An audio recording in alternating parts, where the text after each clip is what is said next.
Bonjour, bonjour, bien de salutations vous tous les fidèles de son rival. Bonjour vous tous les fidèles de www.nouslescombattants.com, vous qui nous suivez dans Voice of Congo, dans Hot 243, vous qui nous suivez dans des DVD.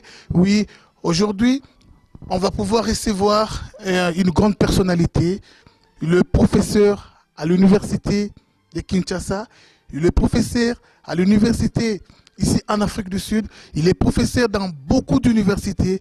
Alors je ne suis pas le mieux placé à pouvoir donner le ample détail sur sa présentation. Il va pouvoir se présenter lui-même. Alors, depuis un grand temps, vous l'avez suivi à la télé, vous l'avez suivi dans des sites internet. C'est lui qui a eu à contredire les livres de Bouchab. Il s'agit bien sûr du professeur André Mbata Mangou. Je reçois le professeur. Bonjour professeur. Bonjour.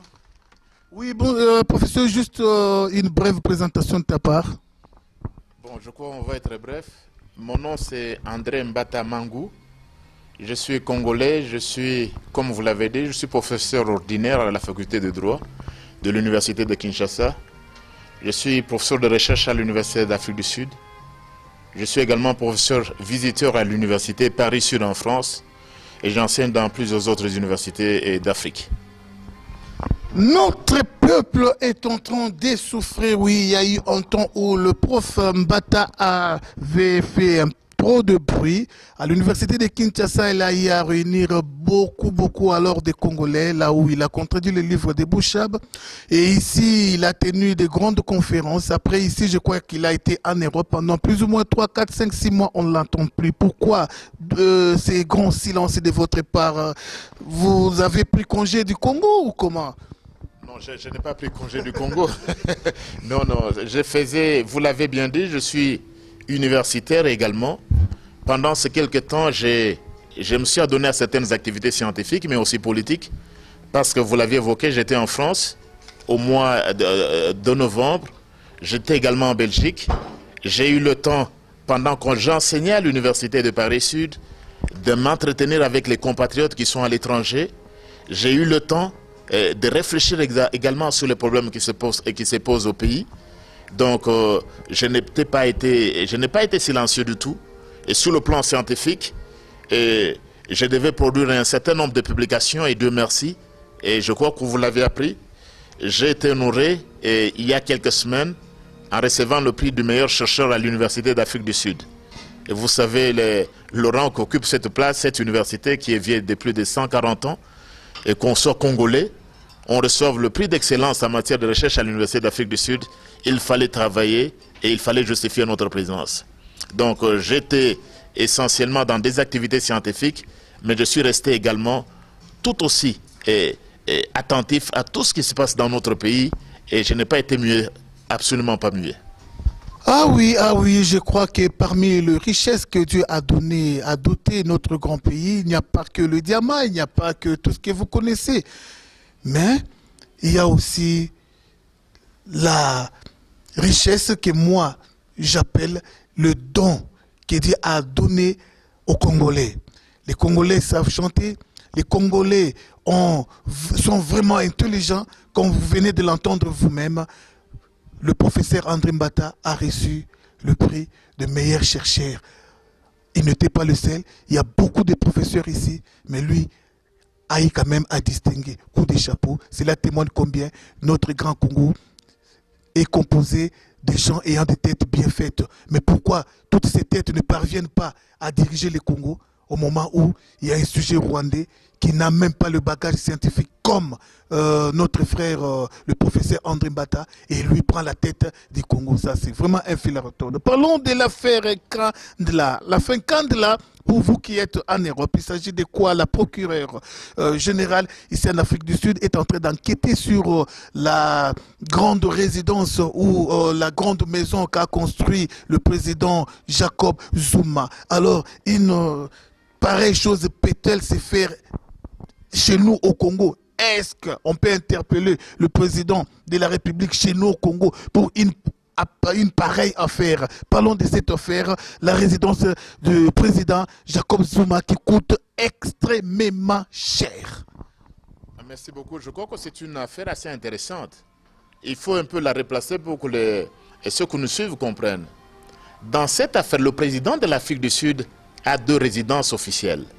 Une résidence à Pretoria, la capitale, et une autre à Cape Town où siège le Parlement. Dans Nkandla ici, c'est le nom du village de M. Zuma. Et le président Zuma a fait construire une résidence privée dans son village d'origine. Et il a pu dépenser, l'État sud-africain a pu dépenser 221 millions de rand. Et pour avoir le taux, il faut diviser par 10 pour avoir les dollars. Donc la maison de Nkandla a coûté environ 20 millions de dollars. 20 millions de dollars américains. Et ici, ils ont une institution qu'on appelle les public prosecutors, le procureur général. Et cette institution est dirigée actuellement par l'avocate Madonsela. Au terme de la Constitution, l'avocate Madonsela est allée enquêter sur la résidence privée du président de la République pour savoir d'où venait l'argent. Est-ce qu'on n'a pas détourné l'argent du contribuable sud-africain? Et elle a découvert effectivement que le président a utilisé les fonds l'argent du peuple sud-africain et il doit rembourser. Il y a donc beaucoup de leçons qui s'en dégagent lorsqu'on sait ce qui se passe en Afrique. Les présidents dans nos pays, ils ont des résidences privées, mais personne ne va jamais enquêter. D'où vient l'argent? On voit dans plusieurs pays du continent des présidents qui distribuent des dons. D'où vient l'argent? En dehors du président, il y a même les premières dames, un phénomène qui a surgi dernièrement. Des premières dames qui construisent des quartiers, des premières dames qui font des dons, des premières dames qui construisent des maisons. Mais d'où vient l'argent? D'où vient l'argent de ces premières dames? Parce qu'elles ne sont pas payées. Les premières dames, les épouses des présidents, ce ne sont pas des fonctionnaires. Mais d'où vient cet argent-là? Et pendant qu'en Afrique on sautait, voilà l'Afrique du Sud qui donne un exemple, qu'il est possible d'aller enquêter pour savoir d'où vient l'argent que le président utilise pour construire des maisons. Et chez nous, on connaît. Les présidents ont des palais. Les présidents ont même des fermes présidentielles. Mais personne n'a jamais osé enquêter pour savoir d'où est venu cet argent et combien a coûté la construction de ces fermes présidentielles. Donc, il y a beaucoup de leçons à tirer de cette affaire Nkandla qui vient de se dérouler en Afrique du Sud. Ok, merci. Vous êtes allé plus loin pour viser la présidence ou le président, mais chez nous, parlons même du Premier ministre Mouzitou. Jekoko a prêché dans les déserts pour l'affaire Mouzitou. Alors, Jekoko a montré beaucoup de biens de Mouzitou pendant que le Mouzitou était Premier ministre. Alors, il s'est acquis beaucoup de richesses, mais jusqu'à présent, on n'en parle même pas.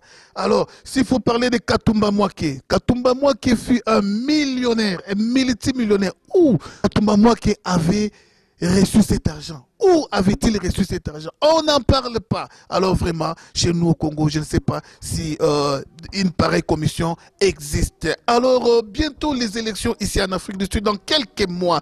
Que pensez-vous des élections sud-africaines comparativement aux nôtres? Bon, je crois que nous aurons beaucoup de leçons à apprendre, puisque nous allons vers les élections au Congo. Il y aura beaucoup de leçons à apprendre de ce qui se passe en Afrique du Sud. Le processus est transparent.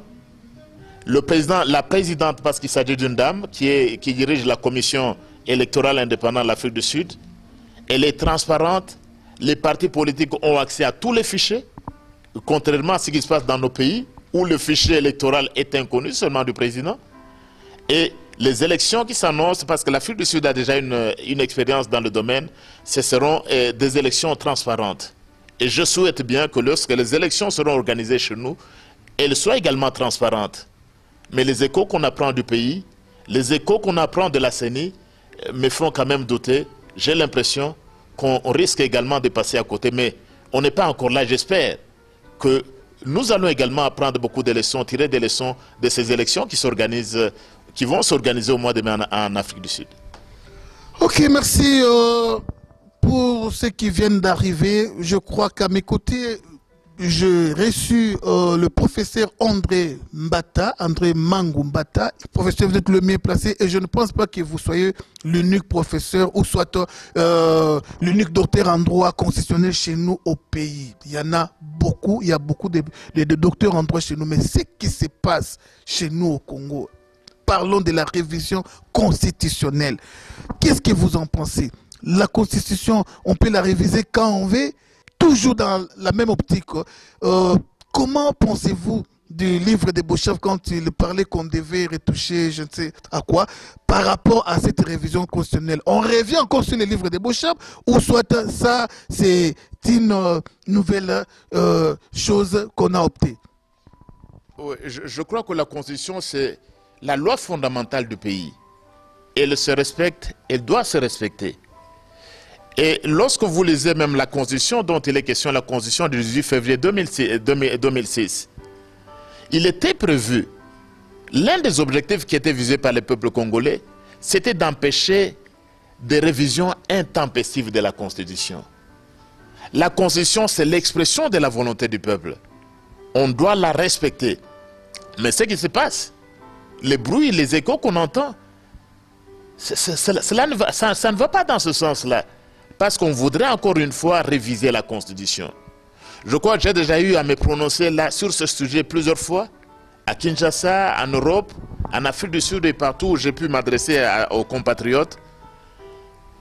À l'époque, on parlait de l'article 220 de la Constitution. Je crois avoir donné suffisamment d'arguments pour démontrer que l'article 220 ne peut pas faire l'objet d'une révision constitutionnelle.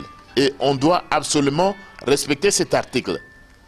Donc, l'article 220 ne peut pas faire l'objet d'une révision constitutionnelle. Je l'ai dit à plusieurs reprises.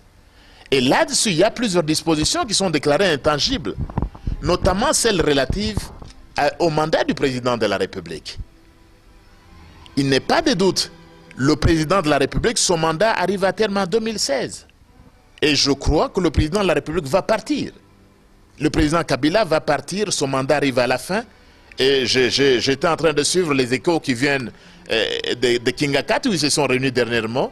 Je ne sais pas encore ce qui s'est dit. Mais à mon avis, et d'après la Constitution, il n'y a pas à transiger là-dessus. Le mandat de M. Kabila arrive à son terme en 2016. Je crois qu'il est en train de se préparer et pour partir. Je crois qu'il va partir et qu'il est en train de... Il va laisser le pays dans de bonnes conditions. Donc, je reviens là-dessus. Le mandat, la durée, le nombre de mandats ne peut pas faire l'objet de révision. Et je crois que le président de la République, le président Kabila va partir. Il y a une contradiction entre la famille politique de M. Kabila. Lambert Mende, le porte-parole du gouvernement, parle d'une chose. Et il y a un Claude Machala qui parle d'une autre chose. Alors, qu'en pensez-vous? Parce que d'après Claude Machala, il a complètement contredit ce que Lambert Mende avait dit. Lambert Mende, pour lui, Kabila devait quitter les pouvoirs en 2016. Mais ce n'est pas le cas chez Claude Machala qui représente une autorité au sein de PPRD, le parti politique de M. Kabila. Qu'est-ce que vous en pensez? Bon, j'ai aussi suivi comme vous ce qui se passe, ce qui s'est passé entre M. Mende et M. Machala. Bon, dans tous les cas, moi, je n'accorde pas beaucoup de prix à ce que M. Mende a l'habitude de dire. Parce qu'il dit n'importe quoi. Il dit n'importe quoi et une dernière émission, lorsqu'on lui posait des questions, il les connaît, il semble. Il dit n'importe quoi, M. Mende. Je ne vais pas m'étendre là-dessus. M. Machala, il a eu également donné des arguments pour qu'on révise la Constitution. Mais je ne connais pas le niveau intellectuel de M. Machala. Je ne le connais pas. Je ne sais pas où M. Machala, parce qu'il parle de la Constitution. Ça, c'est la Constitution. Et la Constitution, ça s'étudie. La Constitution, ça ne se lit pas comme une aventure, comme un conte de chez nous. La Constitution, ça s'étudie. Et lorsque M. Machala, Claude Machala, donne des arguments, je ne sais pas moi d'où il vient, je ne connais pas son niveau intellectuel. Et d'après ce que j'ai suivi à la télévision, M. Machala, il n'était même pas élu. Donc, à mon sens, comme je l'avais dit, j'attends à ce que le président de la République lui-même se prononce sur ce sujet. J'attends que M. Kabila prenne le devant, je crois qu'il y arrivera, qu'il dise clairement qu'il va respecter la Constitution. Évidemment, M. Minakou l'a dit à la Radio France Internationale. M. Mende l'a dit, il faudra que M. Kabila lui-même le dise, en regardant notre peuple dans nos yeux, qu'il va respecter la Constitution. Et je crois qu'il va le faire. Parce que, qu'est-ce que vous voyez? Si vous lisez cette Constitution, il a prêté serment de respecter la Constitution. Je crois que vous deviez, en principe, en votre qualité de professeur ou soit docteur en droit constitutionnel, vous devez veiller sur la loi chez nous au Congo. Mais depuis que le Congo est Congo, qui est ce président qui a déjà respecté la Constitution? Je ne pense pas qu'il puisse exister. Mais il faut les amener à respecter la Constitution. Il faut les amener. Il faut les éclairer. Vous aviez évoqué par exemple la révision tout à l'heure. Il y a un monsieur, quelqu'un qui a voulu donner des arguments pour réviser. Mais comme vous l'avez également souligné, j'ai démontré noir sur blanc qu'il n'y avait pas d'argument. Il n'y avait pas d'argument. Il voulait dire, monsieur, vous pouvez, on peut changer ceci, cela. J'ai démontré qu'il n'y avait pas d'argument de réviser l'article 220. Je l'ai fait en Belgique. Là où la personne qui a fait a étudié. Je l'ai fait au Congo. Je l'ai fait partout où je suis allé. Il n'y a pas un argument. Et je crois que vous êtes témoin. Depuis que j'ai fait la conférence à l'université de Kinshasa au mois de juin de l'année dernière, il n'y a personne qui s'est levé avec un argument là-dessus. Et à l'époque, ce n'était pas de l'arrogance, mais c'était pour éclairer l'opinion et aussi éclairer le président Kabila lui-même. Il n'y a aucun, je le répète, c'est ça la Constitution, aucun juriste sérieux qui a étudié, parce qu'il y a des faux juristes. Tout le monde se dit juriste, même quand on a fait une seule année à la faculté de droit, ou même quand on a été refusé à la faculté de droit, on se dit juriste. Je dis, il n'y a aucun juriste, qu'il soit français, qu'il soit américain, qu'il soit congolais sérieux, qui puisse lire cette constitution et qui puisse vous dire qu'on peut réviser l'article 220. Et Dieu merci, personne ne m'a contredit jusque-là. Ok, merci beaucoup. Toujours dans la même lignée, bientôt les élections. Qu'en pensez-vous chez nous, les élections de députés chez nous au Congo? Bon, les élections doivent se faire. Il n'y a pas d'autre canal. Et parce que vous parlez des élections provinciales, des députés provinciaux, la Constitution est claire. J'ai encore, même si on reprenait le texte de 2006, les députés, la Constitution dit que les députés provinciaux sont élus au suffrage universel direct. Et vous trouvez cette expression-là, il n'y a que 2 fois que vous trouvez ça dans la Constitution. L'autre article qui parle de suffrage universel direct, c'est s'agissant des députés nationaux. Je m'excuse, il y a 3 fois. La 3e fois que la Constitution reprend le terme suffrage universel direct, c'est s'agissant du président de la République. Donc, le président de la République, les députés nationaux et les députés provinciaux sont élus au suffrage universel direct. Et je voudrais être clair, la Constitution reprend cette expression-là, suffrage universel direct, 3 fois, et pas plus. Alors, lorsque j'apprends que M. Malo Malo, d'abord le président Kabila suggère que les députés provinciaux soient élus au suffrage indirect, mais c'est en violation de la Constitution. C'est en violation de la Constitution.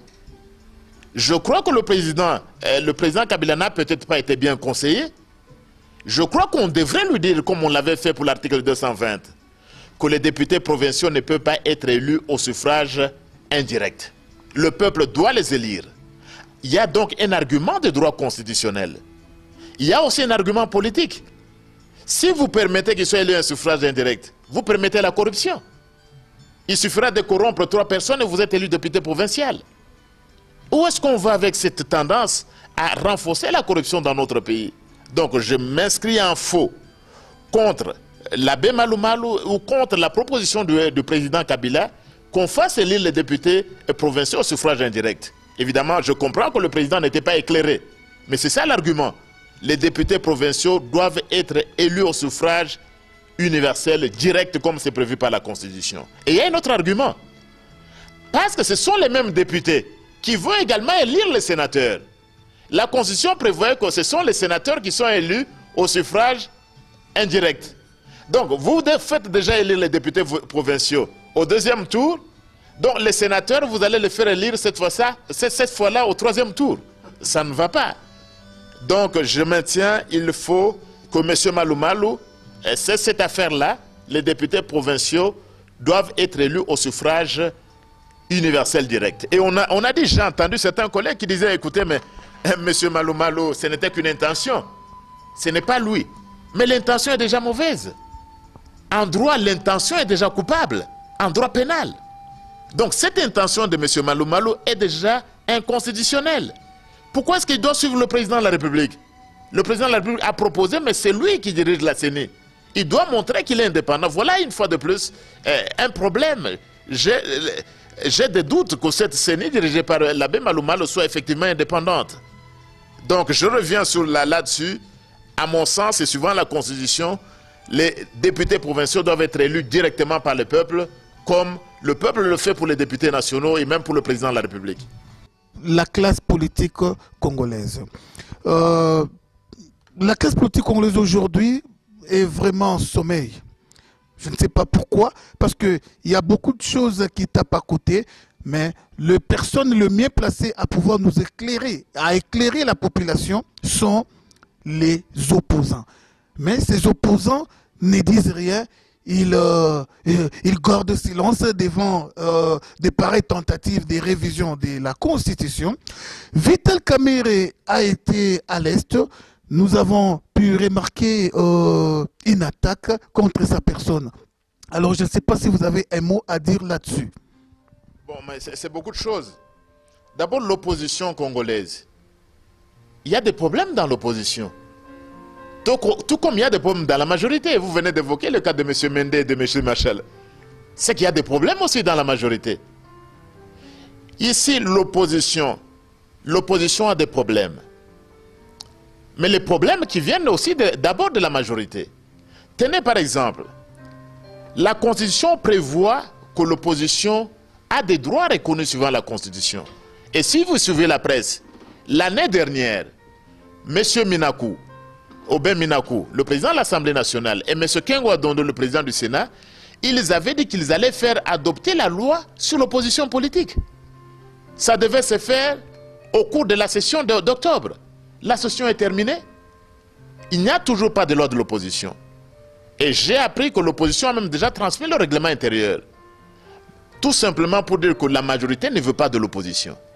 Parce que souvent, on essaie de tromper l'opposition, l'opinion, pour dire que l'opposition n'est pas unie.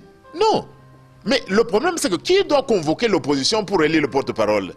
C'est M. Kengo et M. Minakou. S'ils ne le font pas, il n'y aura jamais de porte-parole de l'opposition, même s'ils étaient unis. Donc, il y a des problèmes à ce niveau-là. D'autres problèmes, c'est que l'opposition doit s'organiser en alternative. J'ai appris dernièrement qu'il y a une opposition qui s'est constituée autour de M. Kengo, l'opposition républicaine, et qui veut entrer au gouvernement. L'opposition veut entrer au gouvernement. Ça pose un problème.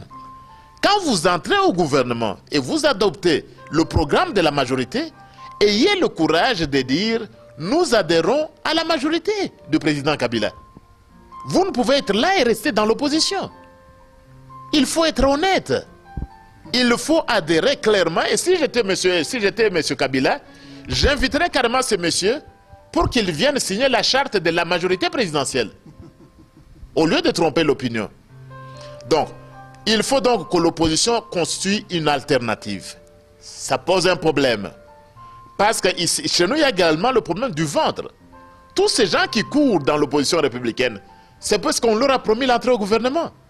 Chez nous, on fait la politique, ce que le politologue français appelait la politique du ventre.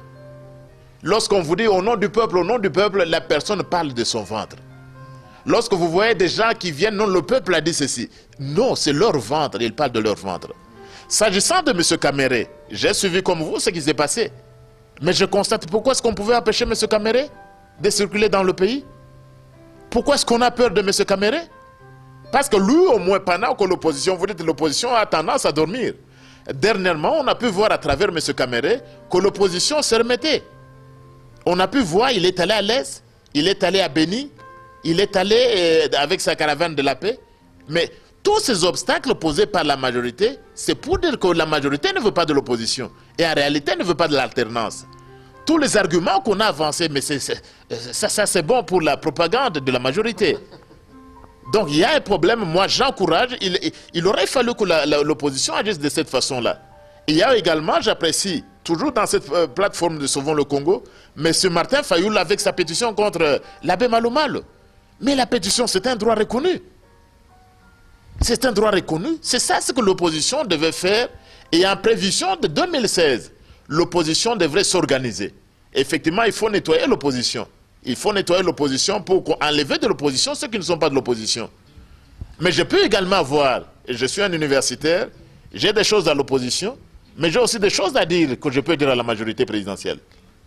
C'est que la majorité présidentielle, si elle me demandait un conseil, c'est de s'organiser. Parce que le président Kabila est partant. Et à mon avis, moi, je ne devrais plus trop parler du président Kabila. J'attends seulement qu'il se prononce, il va dire au peuple qu'il va respecter la Constitution, c'est bon. Que la majorité s'organise, qu'elle trouve un dauphin au président Kabila. Au lieu de perdre son temps, au lieu de pousser le président à réviser la Constitution, qu'on laisse le président Kabila tranquille, que cette majorité s'organise pour trouver un successeur. Et puis cette majorité a été là depuis plus de 10 ans. Ce serait inacceptable que pendant 10 ans, il soit incapable de trouver quelqu'un qui puisse se présenter comme candidat lorsque le président Kabila sera parti. Vous croyez vraiment, professeur, vous croyez que Kabila a déjà dit son dernier mot? Je ne pense pas que dans son agenda caché, il a envisagé partir, quitter le Congo. Je ne pense pas. Et peut-être que pour lui, il n'y aura pas des élections en 2016. Ça, c'est ce que nous pensons. Mais ce n'est pas ce que M. Kabila pense. Parlons de la nationalité douteuse de certains Congolais. Bientôt les élections, comme vous le dites. Alors, il est grand temps de pouvoir évoquer ces sujets. Alors, il y a une masse de Congolais en diaspora qu'on appelle les combattants. Parmi les motifs qui poussent les combattants à cracher sur M. Kabila, il y a aussi le problème des nationalités, le problème de l'identité. Il a l'identité douteuse. Et bientôt les élections, vous qui êtes mieux placés à pouvoir nous dire qui a la nationalité douteuse et qu'on puisse connaître ce message afin qu'il ne puisse plus ou soit qu'il ne puisse pas postuler en 2016. Il est grand temps. C'est ça les moments. On a toujours dit des Kengo qui n'est pas congolais. On a toujours dit des Bizimakara, tous ces gens, les Bouguera qui ne sont pas des Congolais. Alors il est grand temps avant 2016 qu'on puisse se préparer à connaître qui peut postuler. S'il n'est pas congolais, on ne va pas accepter sa candidature. Alors, monsieur, professeur, évoquons ce sujet. Nous devons toujours nous référer à votre droit constitutionnel. Que pense la Constitution à propos de ce genre de personnes? Bon, la nationalité, c'est un problème sérieux. Mais je ne pense pas que ce soit le moment. S'agissant de M. Kabila, pourquoi l'évoquer? Parce qu'il a déjà été candidat président de la République. Il est à son dernier mandat. Et il est partant. Pourquoi est-ce qu'on devrait s'acharner sur la nationalité du président Kabila? Il y a un autre Kabila qui est le blanc ou les Occidentaux préparent. Ça, on ne sait pas. Donc, je crois que le problème de la nationalité ne devrait pas se poser à ce moment. Et s'agissant de la nationalité de M. Kabila, il a déjà été président. Il est partant. Qu'on ne s'acharne pas trop sur ces problèmes de nationalité. Mais moi, je voudrais évoquer un problème. S'agissant de la nationalité, le problème, ce n'est pas tellement qui est né de qui. J'ai écrit il y a quelques années un livre sur Barack Obama, le président des États-Unis d'Amérique. Et vous savez que c'est un père, son papa est un Kenyan. Cela n'empêche pas Barack Obama de diriger les Américains et de se comporter en Américain. Donc je crois que c'est un faux problème. Parce que tu peux être Congolais, et tu peux être Congolais à 100%, mais ceux qui sont en train de voler au Congo, ce ne sont pas toujours des personnes à la nationalité douteuse. Ceux qui sont corrompus, ce ne sont pas toujours des personnes dont on parle de la nationalité. Donc ça, c'est un autre problème qu'on va débattre à un autre moment. Ce qui est le plus important, c'est l'amour du Congo, l'amour sincère. Parce que tout le monde parle de la passion du Congo, l'amour du Congo, mais ce qui est le plus important, c'est l'amour sincère du Congo. Et parce que vous parlez de la diaspora, moi j'aurais souhaité, pendant qu'on va aux élections, que la diaspora plutôt intervienne, que la diaspora milite pour que les Congolais qui sont à l'étranger aient également le droit de vote au cours des prochaines élections. Je crois que ça c'est une question importante s'agissant de la diaspora. Et vous parlez de l'Afrique du Sud. Les Sud-Africains qui sont partout, même ceux qui sont dans l'armée et qui travaillent au service de la MONUSCO au Congo, ils vont voter au mois de mai. l'un des problèmes majeurs actuellement pour la diaspora, au lieu de se taire, au lieu d'entrer dans d'autres combats, l'un des combats primordiaux actuellement, c'est lequel? Un, empêcher qu'on révise la Constitution.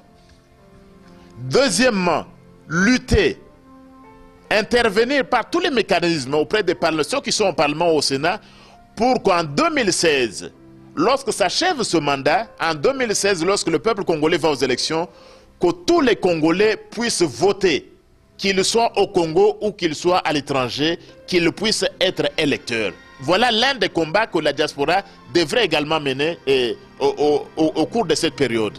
Donc s'opposer à la révision de la Constitution, mais également solliciter de tous ceux qui veulent parler de la diaspora pour obtenir le droit de vote au cours des prochaines élections. Oui, l'expérience rend l'homme sage. Ce qu'on a eu à vivre en 2006, la tricherie. Oui, Mbemba, Jean-Pierre Mbemba avait gagné les élections. En 2011, pire que ça, M. Etienne Tshisekedi avait gagné les élections. Et vous croyez que le passé ne va plus revenir parce que, mon professeur, vous voyez, vous avez parlé de la diaspora qui peut voter. La diaspora peut bien sûr voter, mais ce qu'on va amener comme résultat des urnes en diaspora, ça ne sera que de la tricherie. Alors, quelles sont les dispositions que vous pouvez prendre à l'heure qu'il est pour que l'échec de 2011 ne puisse plus se répéter? Bon, je crois que la tendance à la fraude est toujours là. Mais il faut se dire que comme dans une démocratie, c'est le peuple qui est souverain. Le peuple congolais ne doit pas être un peuple de pleurnichards, des gens qui se plaignent tout le temps. Avant le temps, on a 2 ans avant les élections, il faut contrôler M. l'abbé Malou Malou et sa CENI. Il faut contrôler M. l'abbé Malou Malou. Parce qu'il faut éviter que c'est le même Malou Malou qui était là en 2006. Il faut éviter que l'abbé Malou Malou revienne avec les mêmes techniques de la fraude. Il faut le contrôler. Il faut s'assurer que le Congolais, à travers les partis politiques, ait accès au fichier électoral. Je vous ai parlé de l'Afrique du Sud. Ici, les partis politiques, et en Afrique du Sud plutôt, les partis politiques ont accès au fichier électoral. On doit connaître le nombre d'électeurs. On doit connaître le nombre de votants. Mais qu'est-ce qu'on avait en 2006? Même dans les provinces où on disait qu'il y avait 8 millions de morts, il y avait 8 millions de plus pour voter pour le candidat de la majorité. Vous y comprenez quelque chose? Donc il faut que tous les démocrates s'organisent pour contrôler et suivre de près le travail qui est fait par M. l'abbé Malou Malou. Et je dois vous dire que je ne suis pas opposé moi-même personnellement contre ceux qui ont fait la pétition contre lui. Parce qu'il a des problèmes. Je ne le trouve pas suffisamment indépendant.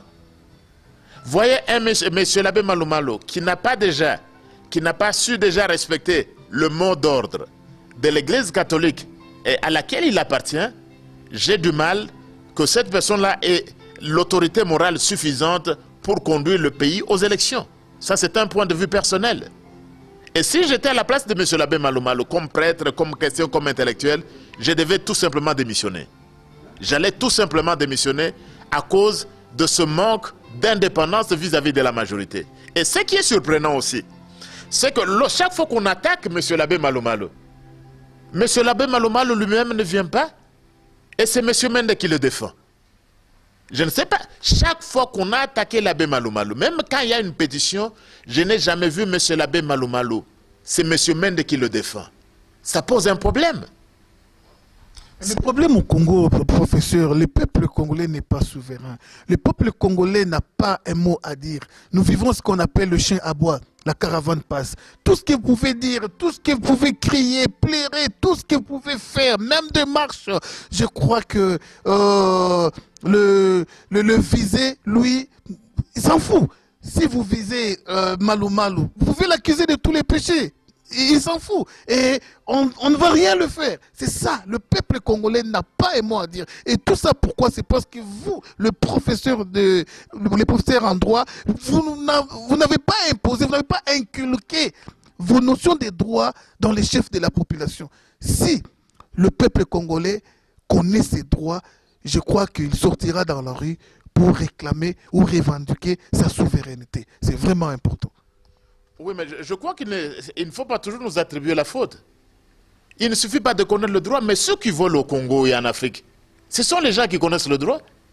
Ce sont les gens qui savent que la corruption c'est mauvais. Et il n'y a pas que le peuple. Je crois que le peuple doit continuer à être... Nous devons continuer à encadrer notre peuple. C'est à tous les niveaux qu'il y a des problèmes. Je vous ai dit au niveau de la classe politique, majorité comme opposition dans l'ensemble, c'est la politique du ventre. Ce sont des jouisseurs, c'est la politique des jouissances. Laissez les politiciens. Alors qu'est-ce qu'il faut pour le peuple. Pour intercaler cela? Même quand vous allez dans la société, on doit éradiquer ce système, la politique du ventre, mais jusqu'à quand on va continuer? Mais il faut arrêter, il faut dire non. Il faut dire non. Prenez la société civile, les pasteurs, les prophètes, les évangélistes. Vous les voyez en train de parler là-bas? Tous c'est dans les mabonzas. Et il y a même déjà des pasteurs qui passent à la télévision, qui défendent n'importe quoi. Donc même chez nous, il n'y a même pas de leadership au niveau des églises. Et parce que je viens de l'Afrique du Sud, vous ne trouvez pas au Congo des gens de la trempe de Monseigneur Desmond Tutu pour dire la vérité au pouvoir. Dire la vérité au pouvoir. Tutu savait le faire, il sait le faire. Coutinho l'a fait, pasteur Coutinho l'a fait. Voilà déjà. Vous ne trouvez pas des gens comme ça chez nous? Ça, c'est la société civile. Les intellectuels, c'est la même chose. Les universitaires, je suis professeur d'université, j'accepte aussi tout le mal qu'on dit des professeurs parce que je suis au milieu d'eux. Mais je dis aux collègues, nous devons quand même nous remettre en cause. Parce que c'est toute la population qui regarde vers vous. Le prof d'université n'est pas là pour trouver des arguments fallacieux pour réviser les constitutions. Le prof à la faculté de droit doit vous apprendre comment respecter la constitution. Mais lorsque vous trouvez un professeur d'université qui enseigne le droit, au lieu de vous apprendre à respecter la Constitution, il commence à vous apprendre comment violer la Constitution. Là, il y a un problème très sérieux. Donc, il y a tout un problème au niveau de la classe politique. Au niveau de la classe sociale, c'est pourquoi nous disons nous devons nous remettre en cause. Et nous devons défendre les valeurs. Vous me voyez parler. Et souvent au Congo, dans le passé, je n'aime pas souvent passer aux médias. Parce que lorsqu'on voit un professeur passer aux médias, c'est pour chercher un poste. C'est pour se rapprocher au pouvoir. Je l'ai dit à Kinshasa, les gens me connaissent. Je ne suis pas candidat à un poste ministériel, ne venez pas me chercher. Vous étiez député au Congo? J'étais député. J'étais élu par le peuple. J'étais élu par le peuple et je suis content que je ne sois pas dans ces parlements bidons.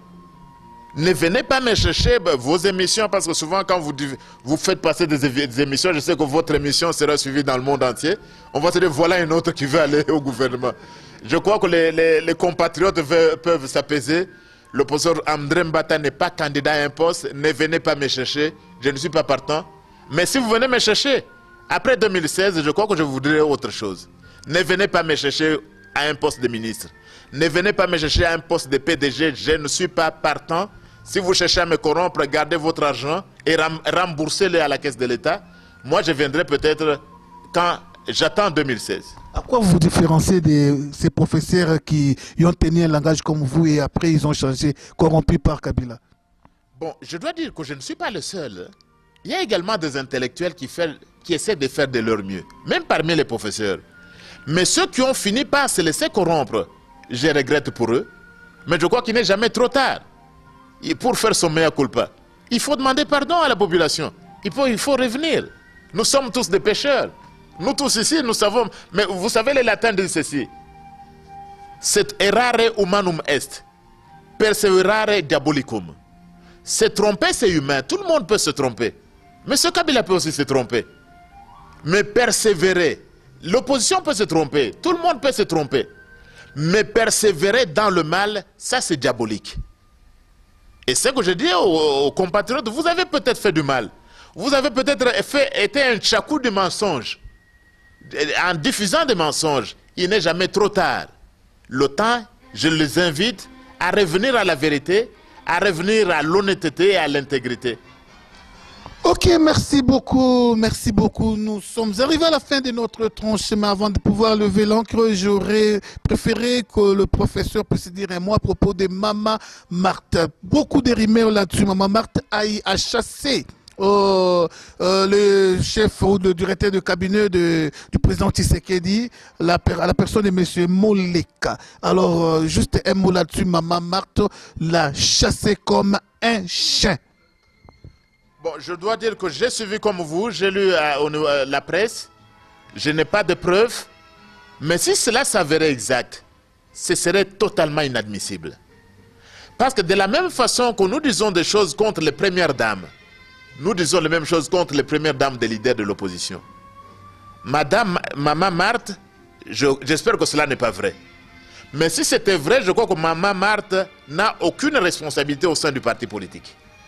Maman Marthe ne peut pas se permettre de chasser quelqu'un qui travaille avec son mari, qui est chef de l'opposition, qui est président de l'UDPS. Sinon, comment est-ce que vous pouvez être dans l'opposition, appliquer les mêmes techniques que vous reprochez à ceux qui sont au pouvoir? Je crois que c'est vraiment inacceptable. Mais comme je vous l'ai dit, j'attends encore la confirmation.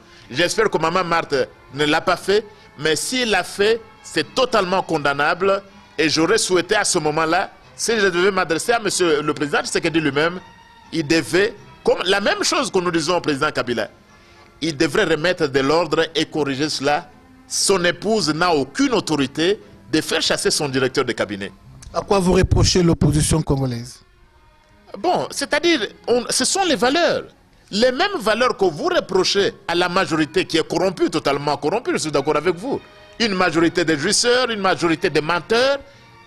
La même chose que vous reprochez à la majorité, vous devez prêcher par l'exemple. Vous demandez la démocratie au niveau de la majorité, où une seule personne parle et tout le monde doit suivre.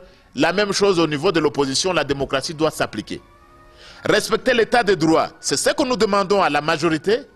La même chose, on doit le demander à l'opposition. Donc ce serait vraiment totalement inconcevable. Mais parce que nous allons vers la fin, j'ai dit que j'avais des mots, des conseils à donner. Je crois que vous êtes rendus, depuis que j'ai réagi et contre toutes ces tentatives de révision constitutionnelle, j'espère un conseil au président Kabila. Vous voyez, j'aime bien le président Kabila et je voudrais le voir partir en 2016. Parce qu'on dit qu'il est un homme de parole. S'il ne part pas. Non, si là, moi je crois encore jusqu'à preuve du contraire qu'il va partir et qu'il ne sera pas obligé de partir. Parce que c'est le peuple qui est souverain. Et j'ai écrit quelque part, lorsque je parlais j'étais à un séminaire avec le président Chissano de Mozambique. Et je le disais, peut-être vous me donnez une minute en plus. Je le disais au Burkina Faso et en présence du président Blaise Compaoré. Peut-être que le Burkinabé suive également cette émission. J'ai dit, il faut quitter le pouvoir avant que le pouvoir ne vous quitte. Il y a une vie après la présidence. Mbeki est libre. Kaunda est libre. Vous avez des anciens présidents au Ghana. Vous avez des anciens présidents au Sénégal, au Bénin, au Mozambique. Il y a une vie après la présidence. Je voudrais que M. Kabila suive la même voie, qu'il ne suive pas tous ces farceurs-là, qui vivent aux dépens de lui, qui ne suivent pas ces flatteurs-là. Moi, je crois que M. Kabila va partir. Il y a une vie après la présidence. Je voudrais le rencontrer, moi, en 2016, pour le saluer. Voilà, vous avez suivi un conseil. Donc, je voudrais qu'on laisse M. Kabila tranquille et que de lui-même, il dise qu'il va partir. Il n'y a aucun moyen. Et là, il n'y a aucun moyen. Cette constitution ne sera pas révisée, pas en tout cas par l'article 220. Et le président Kabila va partir. Et s'agissant de l'opposition, qu'elle s'organise. Ceux qui ne sont pas de l'opposition, qu'ils rejoignent la majorité, qu'ils aillent signer la charte, qu'ils s'organisent en prévision de 2016. Et je suis content de se voir ce qui s'est fait déjà autour de Sauvons le Congo avec le président Kamere. La majorité, qu'elle s'organise, qu'elle prépare un successeur au président Kabila. Qu'elle lui dise la vérité, qu'il prépare un successeur. Parce que sinon, ce sera la déconfiture. Et au peuple congolais, le peuple congolais doit se prendre en charge. C'est 2016, il n'y a pas révisé. Qu'on ne laisse pas tous ces politiciens importuner la population au lendemain, et dans les journaux, dans la presse, importuner la population congolaise. La population congolaise doit se prendre en charge et à la diaspora, qu'elle voit ce qu'il y a à faire.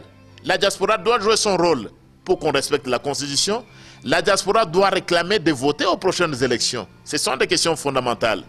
Et aux universitaires et à tous ceux qui se disent intellectuels, nous devons cesser avec la politique du ventre. Nous devons devenir des intellectuels organiques de notre peuple. Parce qu'après tout, nous avons étudié pourquoi? Nous devons servir notre peuple. L'argent, ça ne sert à rien. On connaît ce qui s'est passé.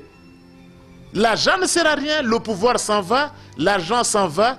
Nous devons cultiver les valeurs, défendre la démocratie et défendre les intérêts de notre peuple.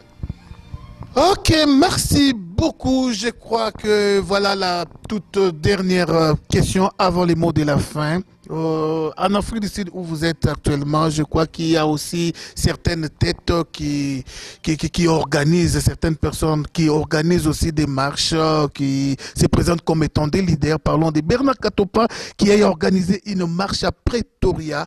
Je ne sais pas si vous avez un mot à dire à propos de cet homme. Bernard Katopa, qui il est, qu'est-ce qu'il représente et qu'est-ce qu'il cherche au juste? Bon, personnellement, je n'ai pas été à la marche.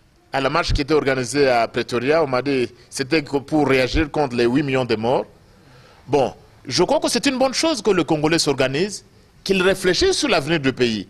Si les Congolais peuvent se dire que ça doit changer, c'est nous, qu'ils se mettent ensemble, pas pour des besoins personnels, pas pour seulement des besoins de pouvoir, mais pour l'intérêt général de la population. Ils vivent en Afrique du Sud où la situation est bien meilleure que chez nous. Pourquoi est-ce que nous ne pouvons pas faire du Congo mieux, un pays où le peuple vit mieux qu'en Afrique du Sud? Alors, si la discussion, si la marche, si les réunions se tiennent autour de ce sujet-là, contribuer à l'amélioration des conditions de vie de notre peuple au Congo, moi je crois que c'est une bonne chose. Ok, merci Maître Dona, merci à vous tous ceux qui nous suivez de tous les coins du monde entier, en Angola, en Océanie, en Asie, en Amérique, en Europe, ici en Afrique. Vraiment, j'ai à recevoir le professeur André Mbata, c'est un Congolais vraiment courageux, un Congolais qui cherche à voir son pays se développer. Le professeur André Mbata, maintenant, le peuple congolais vous suit de partout dans le monde. Qu'est-ce que vous avez adressé comme mot de la fin? Et vous avez à reprocher l'opposition, mais vous n'avez pas donné les points positifs de l'opposition. Vous avez à reprocher la majorité. Maintenant, un mot au peuple congolais et qui est au pays et le peuple qui est en diaspora. Je vais donner un mot de la fin, mais il faut corriger. J'ai reproché à l'opposition, mais j'ai dit de bonnes choses de l'opposition. Parce que je me considère moi-même comme étant dans l'opposition. L'opposition doit s'organiser pour prendre le pouvoir en 2016.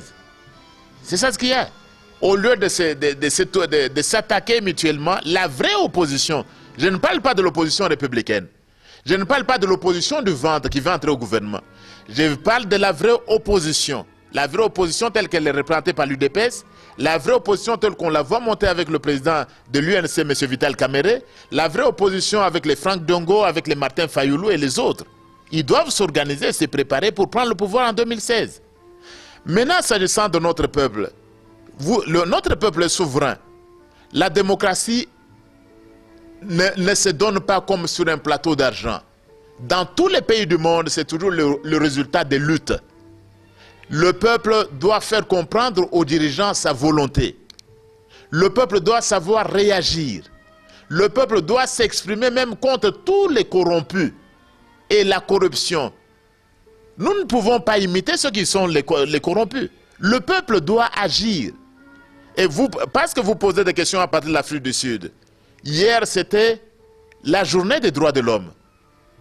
Et en Afrique du Sud, on se souvenait du massacre de Soweto, où les gens ont dû se mettre sur la rue pour réclamer leurs droits. Et ils sont même morts. Nous n'allons pas continuer, vous n'allez pas continuer à rester à l'étranger. Il faut que le peuple congolais s'assume. Il faut que le peuple congolais... le peuple, ce n'est pas un peuple de peureux. Il faut avoir le courage. Ce qui tue notre peuple, et ce qui tue aussi beaucoup de Congolais, c'est la peur. C'est la peur. C'est la peur. Le peuple doit donc vaincre la peur et dire aux dirigeants ce qu'il a à dire. Et dans le cas d'espèce, c'est 2016, le peuple doit s'exprimer. Et je suis content des messages qui viennent de la société civile, par exemple du Katanga, qui vous dit non contre la Constitution. Le message des évêques, non contre la révision non à la révision de la Constitution. Ça monte. Il faut que notre peuple qui dise clairement aux dirigeants, écoutez, nous vous avons élu jusqu'en 2016, maintenant le temps qui vous reste, balayez la maison et partez en 2016. On ne va pas vous chasser, vous restez nos fils et nos filles, on va vous garder. Donc le peuple doit défendre sa démocratie, le peuple doit défendre sa constitution qui était adoptée par référendum. C'était 84% des Congolais. Et lorsque un énergumène se présente à la télévision pour dire qu'on doit réviser quelque chose que 84% des Congolais ont adopté par référendum, je crois que c'est inadmissible. Ah oui, merci à Maman André Mbata, merci vraiment à tous ceux qui nous ont suivis, merci à Maître Baïna en Angleterre, merci à notre bien-aimé Amiral Chims, merci encore une fois à Maître Donna pour les soutiens, oui, je l'ai bien reçu. Bien des salutations à cette maman qui a pensé à son rival.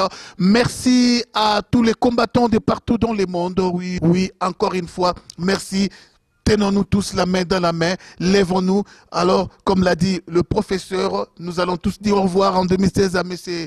Joseph Kabila, qui par son vrai nom Hippolyte Kanambe, qu'il parte. Alors, s'il ne part pas, que les gens aussi du droit, que les gens aussi, que le professeur aussi puisse se préparer aussi le plan B.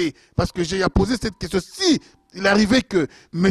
Kabila ne puisse pas obéir ou soit respecter les conseils du professeur André Mbata, quel sera le plan B, d'après vous, le gens du droit constitutionnel? Encore une fois, merci. Je ne sais pas si vous avez un mot à ajouter. Non, merci beaucoup, merci. J'aime tout le monde. J'aime tous les compatriotes qui sont dans la diaspora. J'aime tout le monde, ceux qui sont dans la majorité, ceux qui sont dans l'opposition. Et j'aime absolument aussi M. Kabila, parce que je crois qu'il va partir en 2016 et qu'il respectera la Constitution. Donc tout ce que nous faisons, ça doit être dans l'intérêt de notre peuple pour que ce peuple vive dans des conditions meilleures.